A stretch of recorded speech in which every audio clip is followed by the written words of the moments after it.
Mowgli mega episode 184।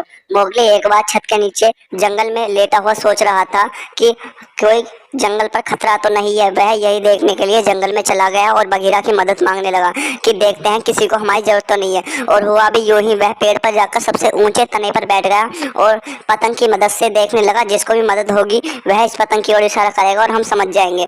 वह अपने बाज पक्षी को साथ लेकर जंगल की ओर उड़ गया। लेकिन उसे एक छोटी स्टोरी याद आई कि उसने सोचा कि हम ऐसे किसी की मदद नहीं कर सकते, हमें कोई और रास्ता चुनना होगा। आगे बढ़ने से पहले चैनल को सब्सक्राइब और वीडियो को लाइक यार अभी से कर दें। वह जंगल की तरफ चल दिया और आगे चलकर उससे बगीरा ने कहा कि मुझे कुछ काम है, यहाँ का सफर तुम्हें आगे ही तय करना पड़ेगा, वो भी अकेले।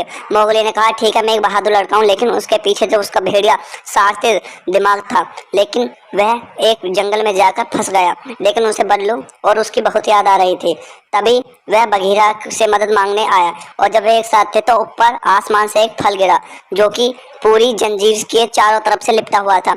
उसे देखकर बल्लू भी चौकन्ना हो गया कि यह चीज है क्या। जब उसने उसे खोला तो वह भौंचक के रह गए, क्योंकि खोलने से पहले उसे सभी जानवरों से पूछा कि हम इसे खोल सकते हैं। उन्होंने सबने हाँ कर दिया और जब उसने खोला तो उसमें बहुत सारे फल, यानी कि बहुत बहुत अच्छे फल और शहद था। लेकिन ये बात जब शेर खान को पता चली तो उसने कहा यह मेरा जादुई पत्थर है और सिर्फ इसे मैं ही लूंगा। और उसने मोगली पर अटैक करने की प्लानिंग बनाई और वही शातिर दिमाग तवाकी का उसके साथ था, क्योंकि मोगली को पकड़ना अकेले शेर खान के बस की नहीं था, क्योंकि उसमें ताकत थी तो तवाकी में दिमाग।